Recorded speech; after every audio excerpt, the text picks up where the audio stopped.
समस्त हरियाणा वासियों को, समस्त देशवासियों को बहुत बहुत नव वर्ष की शुभकामनाएं देती हूँ। और इसके साथ साथ मैं सब लोगों का आह्वान करती हूँ, सब लोगों को आमंत्रित करती हूँ। माननीय प्रधानमंत्री जी जो 22 तारीख को राम मंदिर का जो है वो शुभारंभ करने जा रहे हैं, वहाँ पर प्राण प्रतिष्ठा जो श्री राम मंदिर की हो रही है, तो उसमें भी आप के माध्यम से सभी को मैं आमंत्रित करती हूँ। आज यहाँ पर जो है सिरसा जिले के 10 गांव जो हैं उनको हमने पानी का टैंकर जो है वो यहाँ पर दिया है, जिसमें हमारा गांव खैरेका है, जीवन नगर है, भावदीन है और जमाल है और संगर सरिस्ता है और मीरपुर है और अहमदपुर दारे वाला है और फरवाई कलां है, अबूब शहर है। तो टोटल मिलाकर 10 जो गांव हैं उनमें कुछ गौशालाएं हैं और कुछ गांव के अंदर हम पानी के टैंकर दिए हैं। और मुझे लगता है कि ये बहुत अच्छा एक जो है लाभ हमारे ग्रामवासियों को इससे मिलेगा। और इसके साथ साथ कम से कम भी 15 के करीब हमारे जो हैं वो और जो अवेटेड हैं और बहुत जल्द इस महीने के अंदर जो है हम कम से कम भी 15 के करीब होंगे, 15 के करीब और पानी के टैंकर जो है हम गांव में जहां भी ज़रूरत होगी उन गांव को हम आवंटित करेंगे। इसके साथ साथ मैं ये कहना चाहती हूँ कि आप लोगों ने देखा होगा कि माननीय प्रधानमंत्री नरेंद्र मोदी जी के नेतृत्व में जिस तरह से विकसित भारत जो है संकल्प यात्रा चल रही है, उसका लाभ जो है हमारे ग्रामवासियों को बहुत ज़बरदस्त तरीके से मिल रहा है। अभी भी मैं बल्कि जो है वो ढाणी 400 यहाँ पर हमारी विकसित भारत की जो यात्रा चल रही थी उसमें मैं शरीक हुई थी। और आप देखिए कि चाहे हम मेडिकल कैंप की बात करें, आयुष डिपार्टमेंट की बात करें, आयुष्मान योजना की बात करें, उज्ज्वला योजना की बात करें और जो राशन कार्ड की बात करें हम, और जो फैमिली आईडी की बात करें, तो जो भी हमारे आम कार्यकर्ता हैं, जो आम नागरिक हैं, उनको इन सभी योजनाओं का बहुत ज़बरदस्त लाभ मिल रहा है।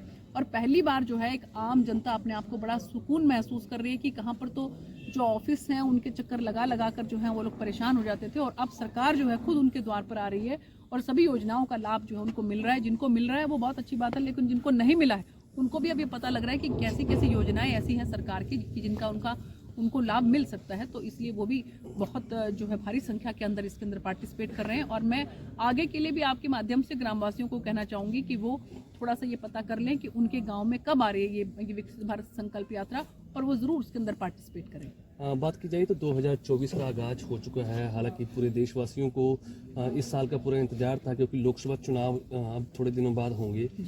बीजेपी भी काफ़ी समय से इस साल का इंतजार कर रही है, तो क्या तैयारियां चल रही है लोकसभा चुनाव को लेकर? देखिए, मैं अगर आपको बताऊं कि भारतीय जनता पार्टी जो है हमारे राष्ट्रीय अध्यक्ष जगत प्रकाश नड्डा जी के नेतृत्व में जिस तरह से अपने कार्यकर्ताओं को जो है वो पूरा ऊर्जावान करके वो चलते हैं, और हम लोग जो है वो 24/7 और ये समझ लो कि 12 महीने जो है वो तैयार रहते हैं। अभी आपने देखा होगा कि जिस तरह से 5 राज्यों के चुनाव थे, 3 राज्यों के अंदर जिस तरह से बम्पर जीत जो है वो भारतीय जनता पार्टी को मिली है और हर जगह पर जो है वो डबल इंजन की सरकार अब बन रही है। और हरियाणा के अंदर भी माननीय मुख्यमंत्री मनोहर लाल जी के नेतृत्व में जो है हम लोग 2 टर्म यहाँ पर पूरी कर चुके हैं और मुझे पूरी उम्मीद है कि आने वाले समय में 2024 के अंदर हमारी लोकसभा के भी चुनाव हों और विधानसभा के भी चुनाव हों। और मुझे पूरा उम्मीद है कि माननीय प्रधानमंत्री नरेंद्र मोदी जी के नेतृत्व में हम लोकसभा के अंदर भारतीय जनता पार्टी की सरकार बनाएंगे और हरियाणा के अंदर भी माननीय मुख्यमंत्री मनोहर लाल जी के नेतृत्व में हम भारतीय जनता पार्टी की सरकार बनाएंगे। और ये हम अपने काम की बदौलत ये बात हम कह रहे हैं, विकास की बदौलत हम ये बात कह रहे हैं। जैसे आम जन तक हम लोग पहुंच रहे हैं,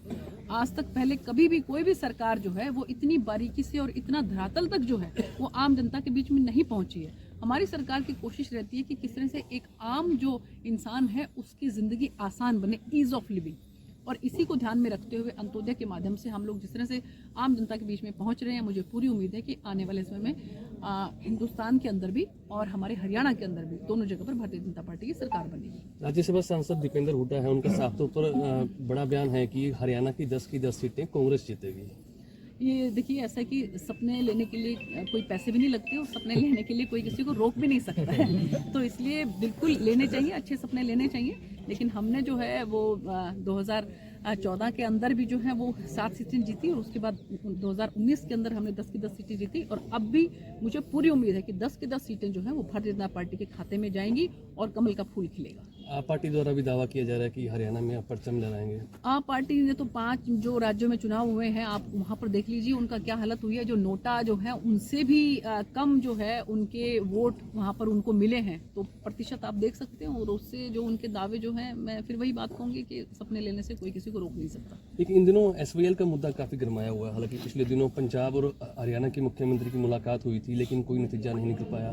पंजाब का साफ तौर पर कहना है कि एक बूंद भी हरियाणा को नहीं देंगे। देखिए, ऐसा है कि हमारी सरकार केंद्र में भी माननीय जो हमारे गजेंद्र जी जो शेखावत जी जो मंत्री हैं, उनकी मध्यस्थता में जो है वो दोनों मुख्यमंत्री जो मिले थे, आदरणीय मनोहर लाल जी भी और पंजाब के मुख्यमंत्री जी भी।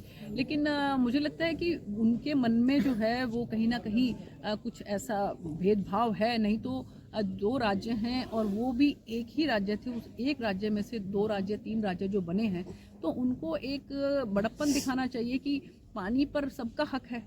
तो मुझे लगता है कि इसमें अगर जो केंद्र जिस तरह से हम मध्यस्थता कर भी रही है, तो उनको मुझे लगता है कि ये सोचना चाहिए कि हरियाणा की जो जनता है उनका भी जो है बराबर का हिस्सा उस पानी के अंदर है, और मिलकर बैठकर जो है इसका कोई ना कोई समाधान निकालना चाहिए। लोकसभा चुनाव बिल्कुल नजदीक है, आप भी सांसद हैं, आपकी क्या इच्छा है? आप चुनाव लड़ेंगे लोकसभा में? नहीं, क्यों नहीं लड़ूंगी। मतलब देखिए कि जब मैंने 2014 के अंदर भी जो है जो मेरी यहाँ पर बल्कि टिकट जो है वो मुझे मिल गई थी, लेकिन जो है मेरा इस्तीफा जो है, क्योंकि जो मेरी IRS की नौकरी थी, इस्तीफा मंजूर नहीं हुआ था, इसलिए वो टिकट अलायंस पार्टी में चली गई थी। अगर भारतीय जनता पार्टी यहाँ से लड़ती तो मैंने ही लड़ना था 2014 में, और लेकिन हमारी जो अलायंस पार्टी थी उसको चली गई थी ये सीट, उस पर 2019 में मैंने चुनाव लड़ा। तो जिस तरह से जनता का भरपूर समर्थन और प्यार मुझे मिल रहा है, तो मुझे लगता है कि जनता की भी बहुत इच्छा यही है कि मैं यहाँ से फिर से लोकसभा का चुनाव लड़ूं, और मुझे भी उम्मीद है कि मैं लोकसभा का चुनाव यहाँ से लड़ूंगी।